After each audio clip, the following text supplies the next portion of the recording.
আর এমনি recording on করেছি সবাইকে। ঠিক আছে, সবাইকে স্বাগত অ্যাডমিশন কোচিং হোমের পক্ষ থেকে। আমি তোমাদের ইয়াকুব স্যার, হাসান ইয়াকুব স্যার। আজকে আমাদের পাঠ্য বিষয় হচ্ছে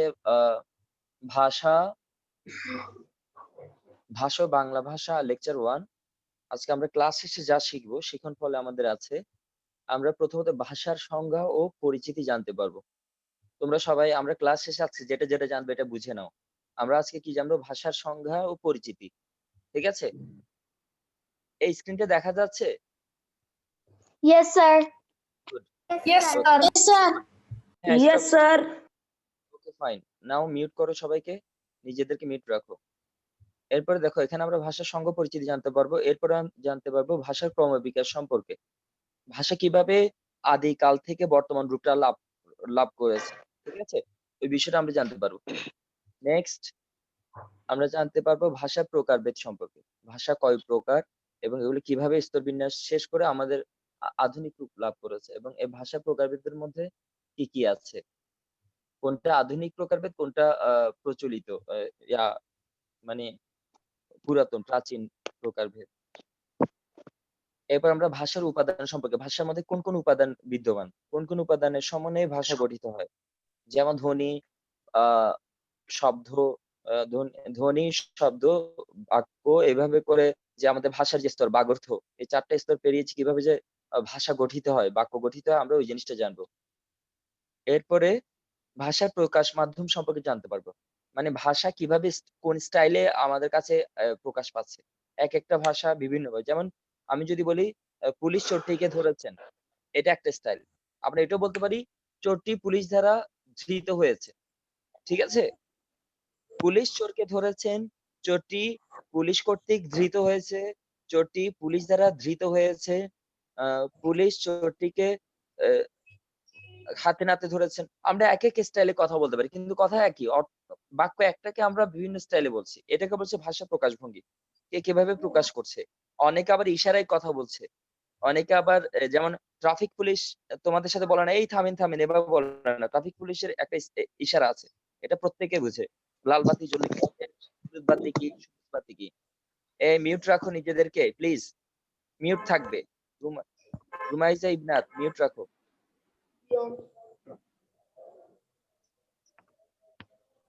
মিউট করে দিচ্ছি।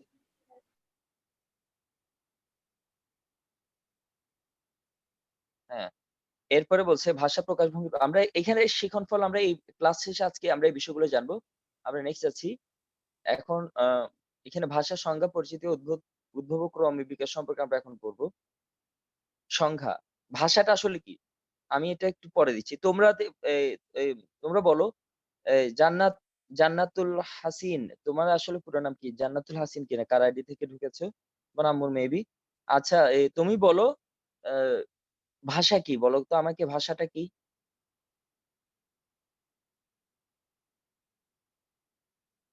জানো ভাষা কি? আমরা ভাষা কাকে বলি? কে বলতে পারবে? বিলাল হোসেন পারবে? বিলাল হোসেন, আমি পারবো। কে বলো? আমি পারবো। আচ্ছা, আচ্ছা, ওকে একজন বলো। প্রথমে যে বলেছে আমি যে অর্থবোধক ধ্বনি প্রকাশ করা হয় তাকে ভাষা বলে। যে অর্থবোধক ধ্বনি প্রকাশ করা হয় তাকে ভাষা বলে। আর কেউ পারবে? হয়েছে, একটা অংশ হয়েছে। আর কে? যে ধ্বনি দ্বারা আমরা মনের ভাব প্রকাশ করি তাকে ভাষা বলে। Good. আচ্ছা, আমরা যে অর্থবোধক ধ্বনি, একজন বলেছে যে ধ্বনি দ্বারা আমরা মনের ভাব প্রকাশ করি, আরেকজন বলেছে অর্থবোধক ধ্বনি। আসলে শুধু ধ্বনি বললেও হবে না, আবার শুধু অর্থবোধক বললে হবে না। তারা আমরা দুজনেরটাই গ্রহণযোগ্য। অর্থাৎ আমাদের ধ্বনি বললে হবে না। আমি যেমন চায়ের কাপের একটা আওয়াজ হচ্ছে, এটা কিন্তু আমি বলতে পারবো না এটা দিয়ে আমি ভাষা প্রকাশ করছি। আর আমার ভাষার একটা অর্থ থাকতে হবে। অর্থ থাকলে তখনই আমি কি করতে পারবো, আমার যে ধ্বনিগুলো ব্যবহার করব। পাখি ডাকেরও ধ্বনি শোনা যায়, কিন্তু ওটাকে আমরা ধ্বনি বলি না, ওটার নাম হচ্ছে আওয়াজ, বিশৃঙ্খল আওয়াজ। তো ওটাকে আমরা কিন্তু ভাষার অন্তর্ভুক্ত করছি না। বাংলা ভাষা একমাত্র মানুষই বাংলা ভাষা প্রথম প্রচলন করে, একমাত্র পৃথিবীতে একমাত্র প্রাণী যারা হচ্ছে মানুষ, যাদের নিজস্ব ভাষা রয়েছে। দেখো, মানুষের মনোভাব প্রকাশ ও কণ্ঠ নিঃসৃত অর্থবহ ধ্বনি সমষ্টি হচ্ছে ভাষা। যে কোনো ধরনের শব্দ করলে এটা ভাষা হবে না। ধরো তুমি আহ একজন চাইনিজ এসে আমার সাথে যদি অনর্গল কথা বলে যে আমি বুঝলাম না, তাহলে তারটা ভাষা আমার জন্য ভাষা হবে না। কারণ আমি তার কথা বুঝতে পারছি না। সে আমাকে কথা বলছে, আমি তার কথা বুঝতে হবে এবং আমার কথা সে বুঝতে হবে। ভোগ আ আমাদের এখানে একজন হচ্ছে বক্তা, আরেকজন হচ্ছে শ্রোতা। বক্তা এবং শ্রোতা ২ জনে যখন একজন আরেকজনের কথা শুনতে পায়, তখন আমরা এবং বুঝতে পারে, তখন আমরা ভা এ ভা ওই ভাবটাকে বলি যে ভাষা। আমরা আরো সহজভাবে বলি, বক্তা তার মনের ভাব প্রকাশের জন্য, বক্তা তার মনের ভাব মানে মনের কথাকে প্রকাশ করার জন্য যে সকল, সবাই একটু লিখে নাও। এইখানে সংজ্ঞাটা লিখে নাও, খাতা কলম নাও। বক্তা মনের কথাকে প্রকাশ করার জন্য যে অর্থবোধক ধ্বনি সমষ্টিকে ব্যবহার করেন, তার কণ্ঠ নিঃসৃত যে সকল অর্থবহ বা অর্থবোধক ধ্বনি সমষ্টি ব্যবহৃত হয়, তাই হচ্ছে ভাষা। বুঝতে পেরেছো? স্যার বক্তা এই সংজ্ঞাটা দিতে হচ্ছে, ওই সংজ্ঞাটা কি লিখে ফেলবো? হ্যাঁ, লিখতে পারো। এটা লিখতে পারো। এটা এভাবে লিখা আমি শুধু পয়েন্ট করব, ওগুলা লিখবে। এটা একটু বড় হয়ে যাচ্ছে, আমাদের ওগুলো দরকার নেই। তোমরা একটু অর্থটা নিজে সুন্দর করে লিখে নিবে যে আ ভাষা, যদি বলে যে ভাষা কি? ভাষা হচ্ছে ওইটাই যা বক্তার মনোভাব প্রকাশ করে। একটা থাকবে বক্তার মনোভাব, দ্বিতীয় থাকবে অর্থবোধক ধ্বনি। ঠিক আছে? আর তৃতীয় হচ্ছে শ্রোতা বুঝতে পারবে। বক্তার মনোভাব যখন শ্রোতা বুঝতে পারবে, তুমি তোমার মনের ভাব প্রকাশ করতে চাচ্ছ। অর্থবোধক স্যার ধ্বনি ব্যবহার করেছো। মনের একটু ভাব কথা, প্রকাশ করার জন্য স্যার এরপরে কি? বক্তা তার মনোভাব প্রকাশ করার জন্য যে কণ্ঠ নিঃসৃত ধ্বনি সমষ্টি ব্যবহার করেন, তাই হচ্ছে ভাষা। আমাদের এভাবে করলে দেরি হয়ে যাবে। আমরা একটু নেক্সট যাচ্ছি, দেখো। সবাই খাতা কলম সামনে রাখবে। এখানে বলছে ভাষার বৈশিষ্ট্য। আমরা ভাষার কয়েকটা বৈশিষ্ট্য জানবো। যেগুলো প্রয়োজন হয় আমরা এগুলো জানবো। যেমন ভাষার বৈশিষ্ট্য তোমরা সংক্ষেপে লিখে রাখো। ভাষার বৈশিষ্ট্য কণ্ঠ নিঃসৃত ধ্বনি সাহায্যে গঠিত। তোমরা শুধু লিখবে যে কণ্ঠ নিঃসৃত ধ্বনি। সংক্ষেপে লিখো কণ্ঠ নিঃসৃত ধ্বনি। ভাষার বৈশিষ্ট্য হচ্ছে কণ্ঠ নিঃসৃত ধ্বনি। আমরা এখানে পুরোটা লিখব না। ঠিক আছে? এখানে মাউসটাকে,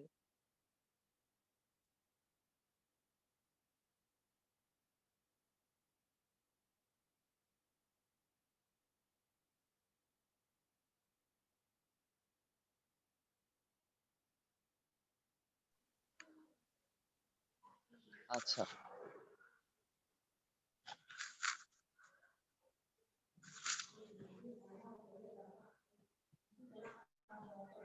হ্যাঁ, সবাই লিখেছো? ভাষার ১ নম্বর বৈশিষ্ট্য কণ্ঠ নিঃসৃত ধ্বনি। আমার মাউসটা দেখতে পাচ্ছ তো না? আমি একটু ইয়াটা নেই, লিখনি যন্ত্রটা নেই।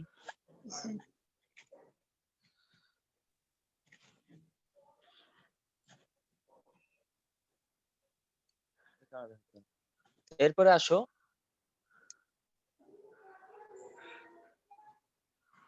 দুই হচ্ছে ভাষার অর্থদ্যোতকতা গুণ বিদ্যমান। ভাষার অর্থদ্যোতক রয়েছে। অর্থাৎ ভাষার অর্থ থাকতে হবে। এখানে ভাষায় কণ্ঠ নিঃসৃত ধ্বনি, আর ২ হচ্ছে ভাষার অর্থ থাকতে হবে। ভাষার অর্থদ্যোতকতা থাকতে হবে। তোমরা যতটুকু পারো দ্রুত লিখবে। ৩ ভাষা একটি বিশেষ সম্প্রদায়ের মধ্যে প্রচলিত ব্যবহৃত। আমরা ১ম বলছি ভাষা কণ্ঠ নিঃসৃত ধ্বনি। তোমাদের এই মিনহাজ কবির রাফি, তোমার নিজেকে মিউট করো প্লিজ। যাদের আনমিউট আছে তারা নিজেকে মিউট রাখো। আমি মিউট করে দিচ্ছি।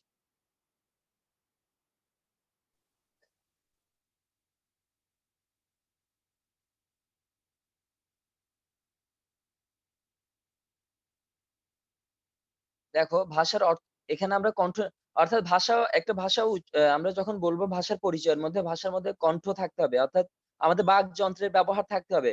বাকযন্ত্র মানে কণ্ঠ থেকে ঠোঁট পর্যন্ত, একদম এখান থেকে কণ্ঠনালী থেকে ঠোঁট পর্যন্ত সবকিছুর ব্যবহারের সমন্বয়ে ভাষা গঠিত হয়। তারপরে ২ হচ্ছে ভাষার অর্থবোধকতা। অর্থাৎ ভাষার মধ্যে আমরা যে ধ্বনিগুলো ব্যবহার করছি, ওই ধ্বনিগুলোর অর্থ থাকতে হবে। অর্থবোধক হতে হবে। এরপরে বলছে ভাষা একটি বিশেষ সম্প্রদায়ের মধ্যে প্রচলিত। দেখো আমরা যখন বাঙালি জাতির এক ভাষায় কথা বলছি। আমরা বাঙালিদের ভাষা বাঙালিরা বুঝতে পারবো। চীন একজন এখানে আসলে, জাপানি একজন আসলে আমরা তার কথা বুঝতে পারবো না। অর্থাৎ আমি আমার নিজের সম্প্রদায়ের মধ্যে যে কতটুকু কথা বলছি, এই কথাগুলো আমি যাকে বলছি সে। যেমন আমি কথা বলছি তোমরা শুনছো। আমি কথা বলছি তোমরা বুঝতে পারছো। আমি ভাব প্রকাশ করতে চাচ্ছি, তোমরা আমার ভাব প্রকাশটা বুঝতে পেরেছো। এইটা হচ্ছে আমাদের আমি বাঙালি, তোমরাও বাঙালি। আমাদের এই জিনিসটা মিল থাকে। আর সম্প্রদায়গত দিক থেকে আমাদের একই জাতি হতে হবে, তাহলে আমরা ভাষাটা বুঝতে পারবো। আমি একজন জাপানির সাথে অনর্গল বাংলা কথা বলে সে কিছুই বুঝতে পারবে না। অর্থাৎ জাতির দিক থেকে আমরা এক জাতীয় ভাষার মানুষ হতে হবে। এজন্য বলছি ভাষা একটি সম্প্রদায়ের মধ্যে প্রচলিত। সম্প্রদায়ের মধ্যে একটা জাতি, যে ভাষাগত জাতি। এরপর কি ব্যাপার? এটা কেন আসলো?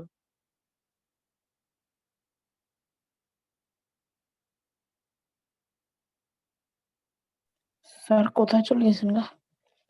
না, আমাদের একটু প্রবলেম হয়েছে।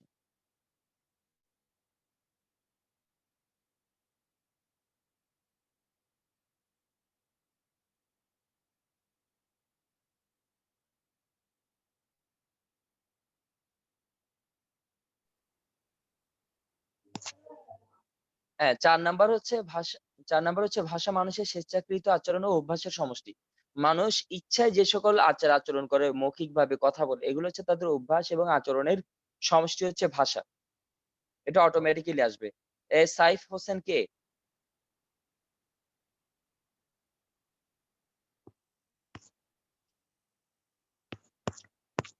এই ধরনের কাজ করবে না বাবারা।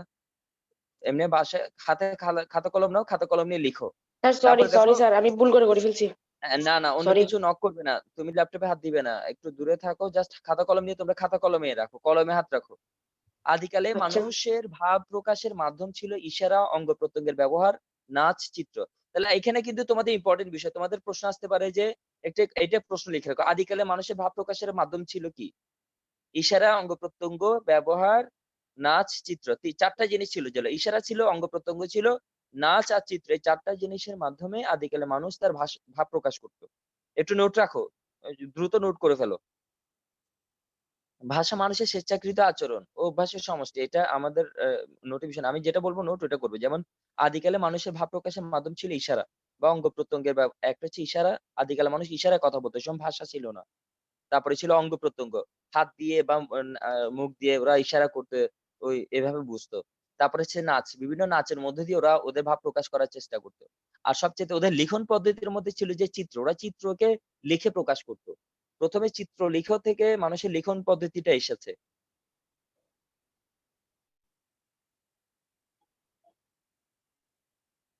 এরপরে দেখো বাংলা ভাষা উদ্ভব ও ক্রমবিকাশ সম্পর্কে একটু নোট করো। এটা খুব ইম্পোর্টেন্ট। এটা একটু নোট রাখো। বাংলা ভাষা হচ্ছে হাজার বছরের পুরনো। বাংলা ভাষা কত বছরের পুরনো? আমরা আম এ ১০০০ বছরের পুরনো। ঠিক আছে? আমরা এখানে কত বছর পুরনো আইডেন্টিফাই করছি না। এবার বলছে বাংলা ভাষার আদি উৎস হচ্ছে ইন্দো ইউরোপীয় মূল ভাষা। নোট করো। বাংলা ভাষার আদি উৎস কোথায়? ইন্দো ইউরোপীয় মূল ভাষা। আমি ক্লাস শেষে একটা ওয়ার্কশিট দিব হোমওয়ার্ক হিসেবে। ওটা তোমরা সলভ করবে। কিন্তু এখানে যে লেকচারটা আলোচনা হচ্ছে এটা কিন্তু পাবে না। এটা এইজন্য তোমরা এখান থেকে আমি যেগুলো পড়াচ্ছি এগুলো নোট করে নাও। এগুলো তোমাদের এমসিকিউ হিসেবে প্রশ্নগুলো আসবে, এক কথায় আসবে। তার বাংলা ভাষার আদি উৎস কোনটি? তোমরা লিখবে ইন্দো ইউরোপীয় মূল ভাষা। ইন্দো ইউরোপীয় মূল ভাষা। ইন্দো ইউরোপীয় মূল ভাষা থেকে বাংলা ভাষা এসেছে। এবার বলছে আজ থেকে প্রায় ৫,০০০ বছর পূর্বে ইউরোপের মধ্যভাগ হতে দক্ষিণ-পূর্বাংশ ভূভাগে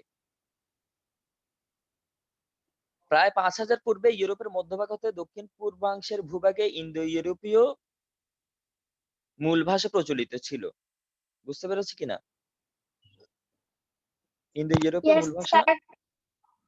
প্রচলিত ছিল। ভাষার স্বাভাবিক পরিবর্তন ও বিবর্তনের ধারায় অনেক সময় ও স্তর পেরিয়ে ৭ম শতকে বাংলা ভাষার উদ্ভব হয়েছে। তাহলে কত শতকে বাংলা ভাষার উদ্ভব হয়েছে? ৭ম শতকে। খেয়াল করো। তোমরা কয়েকটা জিনিস নোট রাখো। একটা হচ্ছে ইন্দো ইউরোপীয় মূল ভাষা থেকে বাংলা ভাষার আবির্ভাব। তারপরে আজ থেকে ৫,০০০ বছর আগে ইউরোপের মধ্যভাগ হতে দক্ষিণ-পূর্বাংশ ভূভাগে ইন্দো ইউরোপীয় মূল ভাষা প্রচলিত ছিল। ভাষার স্বাভাবিক পরিবর্তন ও বিবর্তনের ধারায় অনেক সময় ও স্তর পেরিয়ে ৭ম শতকে বাংলা ভাষার উদ্ভব হয়েছে। তোমাদের কিন্তু এই নোটটা কিন্তু তোমাদের মেইন বইয়ে নেই। তোমাদের পাঠ্য বইয়ে এটা নেই। এজন্য এটাকে তোমাকে লিখে নিতে হবে। তোমাদের এখানে ৩ টে জিনিস জানেন, আজ থেকে ৫,০০০ বছর আগ থেকে ভাষার বিবর্তন ধারায় ইন্দো ইউরোপীয় ভাষা থেকে বাংলা ভাষার আবির্ভাব হয়েছে। এটা ৭ম শতক থেকে বাংলা ভাষার উদ্ভব হয়েছে বলে মনে করা হয়। এবার আসো আমাদের এখানে অনেক ব্যাকরণবিদ আছে, যা ভাষা বিজ্ঞানী আছে, যারা কিন্তু বাংলা ভাষার মানে আবির্ভাবের কাল বলেছেন। ১ম বলেছেন ডক্টর মোহাম্মদ শহীদুল্লাহর মতে। ডক্টর মোহাম্মদ শহীদুল্লাহ বলেছেন ৬৫০ খ্রিস্টাব্দে বাংলা ভাষার উদ্ভব হয়েছে। একটু লিখে নাও। আচ্ছা, জান্নাতুল হোসেন, সাবিন বিনতে হাবিব, তোমাদের আনমিউট কেন তোমরা? আমি মিউট করে দিচ্ছি। তোমাদের ওখান থেকে সাউন্ড আসছে, তোমরা শুনতে পাচ্ছ। মিউট করবা না নিজেকে? আমরা ক্লাস চলাকালীন আমরা নিজেদেরকে আচ্ছা, আবার আনমিউট করছি কে? সীমান্তা, তুমি আনমিউট কেন? সীমান্তা, আমি হ্যাঁ, ওকে। দেখো, তাহলে তোমরা বলো যে ৬৫০ খ্রিস্টাব্দে বাংলা ভাষার উদ্ভবকাল। এটা হচ্ছে, এটা একটু মনে রাখো। ডক্টর মোহাম্মদ শহীদুল্লাহর মতে ৬৫০ খ্রিস্টাব্দে। তোমাদের প্রশ্ন আসতে পারে যে ডক্টর মোহাম্মদ শহীদুল্লাহ কত সালে বাংলা ভাষার উদ্ভবকাল বলেছেন? তখন বলবে ৬৫০ খ্রিস্টাব্দ। আর ডক্টর সুনীতি কুমার চট্টোপাধ্যায় বলেছেন ৯৫০ শতকে বাংলা ভাষার উদ্ভব হয়েছে। এই ২ জন বলেছেন ভিন্ন, ভিন্ন সময়। তোমরা একটু মাথায় রাখো। ঠিক আছে? লিখেছো, এগুলা লিখেছো কিনা? স্যার একটু দাঁড়ান। স্যার নো একটু স্যার, দাঁড়ান। হ্যাঁ, এটা একটু লিখে স্যার নাও। একটু দাঁড়ান। আমি স্যার একটু দাঁড়িয়ে আছি। দাঁড়ান। ওকে বাবা, একটু তোমরা মিউট রাখো। তোমরা নিজেকে মিউট রাখবে আর লেখাটা দ্রুত করবে। এই জান্নাতুল হাসিন, তোমাকে মিউট করো। স্যার আর আমি, মিউট রাখো। স্যার মিউট আছি তো। আমি মিউট থাকলে তোমার সাউন্ড কিভাবে শুনছি? দেখো, আমি মিউট করে দিচ্ছি। মিউট থাকলে ওখানে তোমার না, এখন ঠিক আছে, এখন মিউট। গুড। দ্রুত করো, বেশি সময় নিবে না, ১ মিনিট। এই বাংলা ভাষার উদ্ভব ও ক্রমিক বিকাশ থেকে তোমাদের প্রশ্ন আসতে পারে। একটা হচ্ছে বাংলা ভাষা হাজার বছরের পুরনো। বাংলা ভাষার আদি উৎস হচ্ছে ইন্দো ইউরোপীয় মূল ভাষা। এটা আসতে পারে, এটা আসার সম্ভাবনা বেশি। তারপরে ৭ম শতকে বাংলা ভাষার উদ্ভবকাল হচ্ছে ৭ম শতকে। আর ২ জন ভাষা বিজ্ঞানীর কথা অবশ্যই আসতে পারে। সেটা হচ্ছে, একজন হচ্ছে ডক্টর মোহাম্মদ শহীদুল্লাহ, আরেকজন হচ্ছে সুনীতি কুমার চট্টোপাধ্যায়। শহীদুল্লাহ বলেছেন ৬৫০ খ্রিস্টাব্দে বাংলা ভাষার উদ্ভব হয়েছে, কিন্তু সুনীতি কুমার বলেছেন ৯৫০ খ্রিস্টাব্দে। ঠিক আছে? তবে অত্যধিক গ্রহণযোগ্য হচ্ছে শহীদুল্লাহর মতটা, যে এখানে ৭ম শতক বলেছে বাংলা ব্যাকরণে, শহীদুল্লাহ মতটা করে নিয়েছে। ৭ম শতক মানে ৬৫০ খ্রিস্টাব্দ, এটাকে ইন্ডিকেট করছে। আমরা যাচ্ছি, নেক্সট পেজে যাচ্ছি। তোমরা যারা লিখেছো এতটুকু ছোট, তোমরা ডিটেইলস লিখবে না। ছোট, ছোট করে নোট করে নাও, কুয়েট করে নাও। যাতে তোমরা এইগুলা বুঝতে পারো। আমি যাচ্ছি নেক্সট পেজে। এরপরে দেখো,